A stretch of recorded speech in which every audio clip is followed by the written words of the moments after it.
Michael and Emily Carter had always been the perfect couple. 8 years of marriage, a beautiful house, careers they were proud of, everything seemed ideal. But recently, something had changed. Emily had become distant. She spent more time on her phone, laughing at messages she quickly locked away. She was leaving the house more often, saying she was meeting friends, but there was a flicker of something in her eyes that Michael couldn't ignore. Secrecy, guilt, maybe even fear. It wasn't just the distance.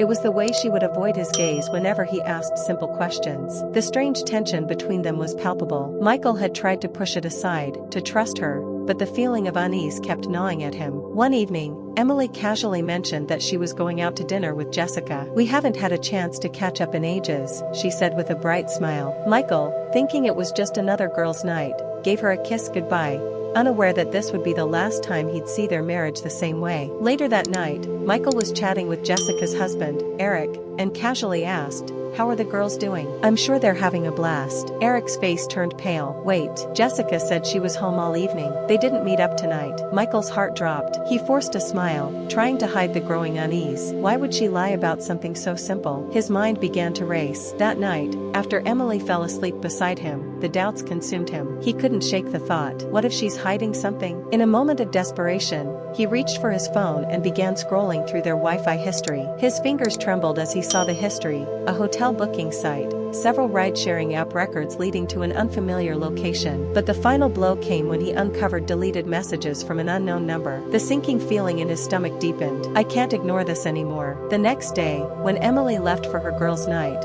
Michael decided he wouldn't wait. He would follow her. He had to know the truth. His heart pounded as he trailed her in his car, keeping a safe distance. He watched as she got into a cab, heading toward a destination he didn't recognize. His mind raced, his thoughts running wild with fear and anger. Where was she going? Why this secrecy? 15 minutes later, the cab pulled up outside a hotel Michael had never seen before. His mind spun. He parked a few blocks away, heart racing, not knowing if he was ready to face what was about to unfold. Could this really be happening? Emily stepped out of the cab, adjusting her outfit, smoothing down her dress as she walked toward the hotel entrance. Michael's gut twisted. She's meeting someone. He waited outside for what felt like an eternity, his hands gripping the steering wheel, his mind running wild. He couldn't just sit there. He had to confront her. Finally, gathering his courage, he walked into the hotel, trying to remain calm, pretending to be just another guest. The receptionist smiled as he approached. "Good evening, sir. How can I help you?" "Actually," Michael said, his voice slightly shaking but steady,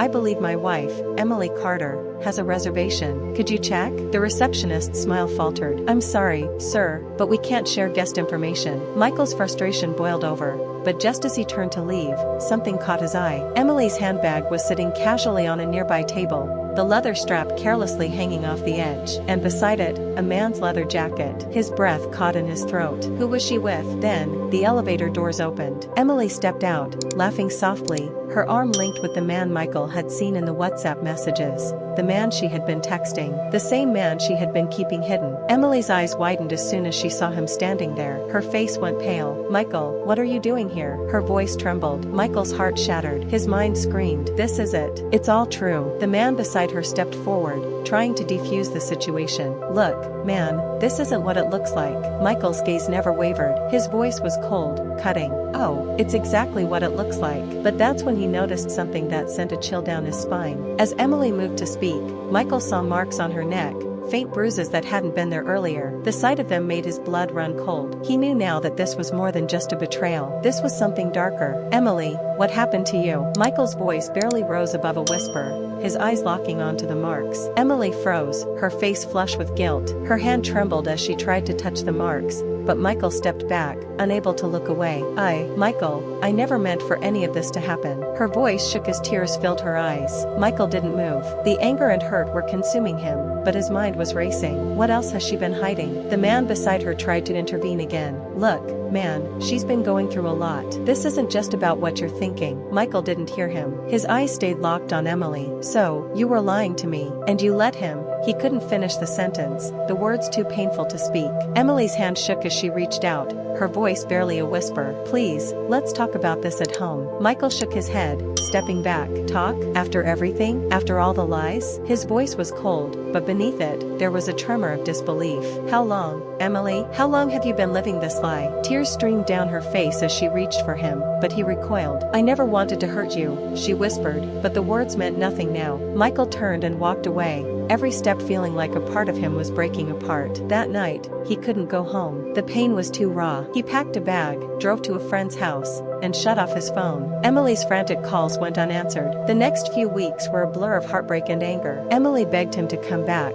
tried to explain that it was a mistake, that she was confused, lost in the routine of their marriage. But Michael couldn't hear it. The trust was gone. The bruises, the lies, they were all too much. Finally, Michael filed for divorce. Emily cried, pleaded for him to stay, but it was too late. The man she had betrayed him with, the marks on her body, the lies, it was too much to forgive. As the divorce process unfolded, Michael realized something. He had been broken, but now, he was rebuilding, stronger, wiser, and more determined than ever to protect his heart from the secrets of the past.